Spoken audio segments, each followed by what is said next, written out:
Square কিন্তু সেঞ্চুরির কাছাকাছি, তাদের 90তম বর্ষ চলছে। আর সেই সময় উৎসবের স্লগ ওভারে বৃষ্টি একটু ঝোড়ো ব্যাটিং করলেও সন্তোষ মিত্র স্কোয়ার ফিল্ডিংয়ে ভরসা রাখছে এই দর্শনার্থীদের উপর।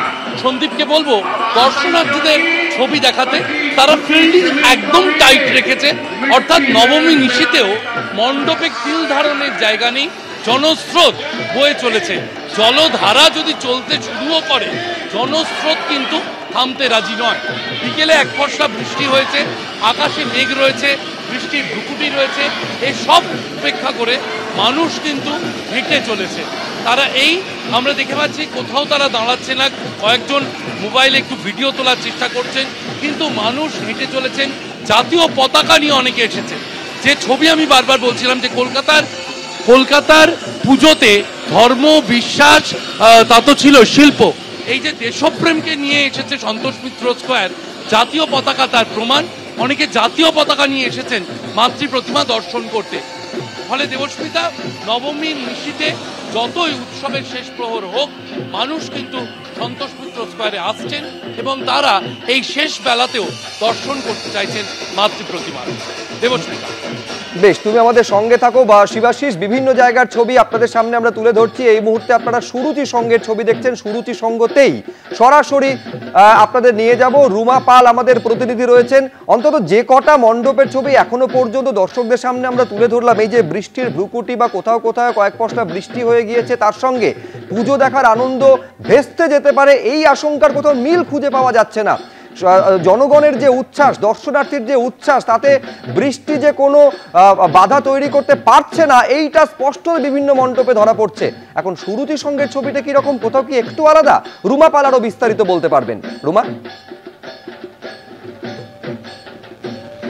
দেখো, প্রথমেই বলে রাখি সুরুচি সংঘের পুজো কিন্তু ৭২তম বছরে পড়লো, আর এবারকার থিম হচ্ছে আহুতি। আর যেটা বলছে না, সেই উৎসাহে কি একটু ভাটা পড়লো না? প্রথমেই বলে রাখি একটু স্বস্তির হাওয়া বইছে, কারণ এখন বৃষ্টি নেই এবং মানুষজন আসছেন এই সুরুচি সংঘের পুজো দেখার জন্য। এবং সব থেকে আগে বলে দিই যে এখানে কিন্তু একটা আলাদা পরিবেশ তৈরি হয়েছে, যেহেতু আহুতি মানে স্বাধীনতা সংগ্রামীরা যেভাবে দেশ মাতৃকাকে স্বাধীনতা দেওয়ার জন্য যেভাবে তারা আহুতি দিয়েছিলেন, সেই কিন্তু ছবি তুলে ধরা হয়েছে। একবার যখন এই মণ্ডপে যখন আসা হচ্ছে, একদম অন্য পরিবেশ এই অর্থে যে একদিকে যখন মৃন্ময়ী মায়ের রূপ রয়েছে, যেখানে কিন্তু স্বাধীনতা সংগ্রামীরা তাকে শক্তি রূপে তাকে পুজো করতেন, সেই রূপই কিন্তু তুলে ধরা হয়েছে। এবং তার সঙ্গে সঙ্গে আরও একটা বিষয়, এটাও ঠিক, যেহেতু এখন বৃষ্টি নেই আর বৃষ্টি একদম, সেই জন্য ছাতাও দরকার হচ্ছে না এবং মানুষজন কিন্তু এসে পড়েছেন।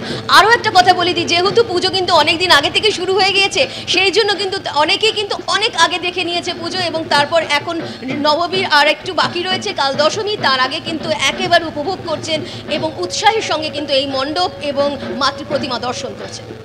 একদম রুমা, সেই ছবি আমরা দেখতে পেলাম, মাতৃ প্রতিমার দর্শনও আমরা করলাম। তবে এরপর আপনাদের অন্য আরো একটি পুজো মণ্ডপে নিয়ে যাব, সিমলা ব্যায়াম সমিতি। সেখান থেকে আমাদের প্রতিনিধি ঝিলম করঞ্জাই রয়েছেন। ঝিলম, দফায় দফায় বৃষ্টি হচ্ছে এবং আমরা জানি যে আজকের পর আগামীকাল থেকে বৃষ্টি আরো বাড়বে, কিন্তু কোথাও গিয়ে সেই উৎসবের আমেজ চেটে পুটে উপভোগ করতে ছাড়ছেন না দর্শনার্থীরা, তাই তো? একদম, চিত্রটা উত্তর থেকে দক্ষিণ, শহর থেকে শহরতলি একই। সিমলা ব্যায়াম সমিতি শতবর্ষ ছুঁই এই ক্লাবের যে উদযাপন, তাদেরও এই বিষয় দেশাত্মবোধ এবং এখানকার যে দেশের যে দেশপ্রেমের যে কাহিনী, সেই বিষয়টা তারা ফুটিয়ে তুলেছেন। এইখানে সুভাষচন্দ্র বোস তিনি নিজে এই সিমলা ব্যায়াম সমিতির যে দুর্গোৎসব, দুর্গাপূজা, সেইটার যে প্রবর্তন করেছেন, সেইটা ফুটিয়ে তোলা হয়েছে। এবং সেই দৃশ্য দেখতে সামনে আমার সহকর্মী দীপ্ত দেখাচ্ছে, দেখো গেট দিয়ে, মূল ফাটক দিয়ে সারি সারি মানুষ ঢুকছে এবং তারা এই ভেতরে যাচ্ছেন। ভেতরে গিয়ে তাদের যে উৎসাহ, সেই উৎসাহ তাদের যে বাড়ছে, উৎসাহ যে কমছে না। আজ যে শেষ দিন, নবমী, সেই বিষয়টা বোঝা যাচ্ছে না। বৃষ্টিতে যে কোনো ছেদ ঘটিছে তাদের উৎসাহে, সেটাও কোনোভাবে বুঝতে পারবে না। মাতৃ প্রতিমা দেখা এবং ইতিহাস অনুভব করা, চারদিকে তাদের ভিড় ক্রমশ বাড়ছে। এবং সন্ধ্যেবেলা এই যে বৃষ্টি হওয়ার পর যে পরিস্থিতি, সেটা দেখা যাচ্ছে যে তাদের যে স্রোতটা আরও বেড়ে গেছে।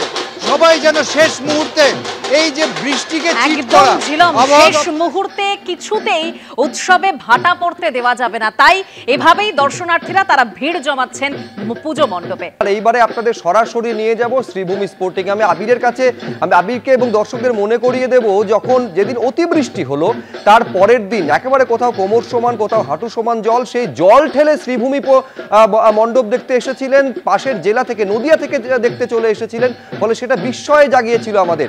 সেই জলকে ঠেলে যদি কেউ শ্রীভূমি দেখতে আসতে পারেন, তাহলে বৃষ্টির ভুকুটিকে যে থোড়াই কেয়ার করবেন জনতা, শ্রীভূমি স্পোর্টিং এর মঞ্চ দেখতে কি আর বলার অপেক্ষা রাখে আবির? একেবারে বৃষ্টি আসুক আর না আসুক, আজ নবমী, আর প্রত্যেকবার এই পুজোর সময় যখনই বৃষ্টি পড়েছে কলকাতা শহর গর্জে উঠেছে রাস্তায় রাস্তায়, এবং বিভিন্ন মণ্ডপের মতন যেমন ভিড় থাকে, সব থেকে একটু আলাদা এক্সপেক্টার দেখা যায় শ্রীভূমি স্পোর্টিং ক্লাবে, এবং এখানে আসলে আড্ডার যে মেজাজটা সেটাও দেখা যাচ্ছে। আমরা ইতিমধ্যে দেখছি যে যেখানে রয়েছি আমরা সেখানে এই একদিকে মণ্ডপ দেখার জন্য কাতারে কাতারে মানুষের ভিড়, আরেকদিকে মন্ত্রী সুজিত বসু তার মেয়েকে নিয়ে একেবারে ঢাক কাঁসা নিয়ে এখানে কিন্তু আনন্দে মেতেছেন। প্রচুর দর্শনার্থীরা তারা আসছেন, ঢাকের বাদ্যি বাজছে, এবং তার সঙ্গে সঙ্গে ছানাই। এখানে এখনো পর্যন্ত বৃষ্টি নামেনি, বৃষ্টির সময় যেভাবে জল জমেছিল সেই বিষয় পুরোপুরি অতীত, এবং আমরা সরাসরি দেখছি সুজিত বসু তিনি ঢাক বাজাচ্ছেন, এবং অন্যদিকে কাতারে কাতারে মানুষ এই যে প্রতিমা দেখার জন্য তারা এসছেন। একবার কথা বলে নেব, এমনি সময় দেখি আপনাকে যে আপনি ঢাক বাজাচ্ছেন, মেয়েকে নিয়ে, মেয়ের হাতে কাঁসা, আপনার হাতে ঢাক। ভালো লাগছে যে শুভ নবমী, সবাইকে আপনাদের মধ্য দিয়ে শুভেচ্ছা জানাচ্ছি। আর ঢাক প্রতিবারই বাজাই, কিন্তু সেটা পুজোর সময় বাজাই আর আমাদের প্যান্ডেলেই বাজাই। এবারও নবমীর দিন একটু ঢাক বাজালাম। অনেক আপনার কাছে আসবো, সুজিতদের কাছে তো অনেক শুনি, অনেকেই ভয় পাচ্ছে যে বৃষ্টি পড়তে পারে, আমারও আছে ভয়, আপনারও আছে ভয়, বৃষ্টি পড়লে কি হবে? আমি বাঙালি, আমি কলকাতার মানুষ, আমি কেন ভয় পাবো? পুজোর দিনে তো আরোই কিছু আমাদের আটকাতে পারবে না।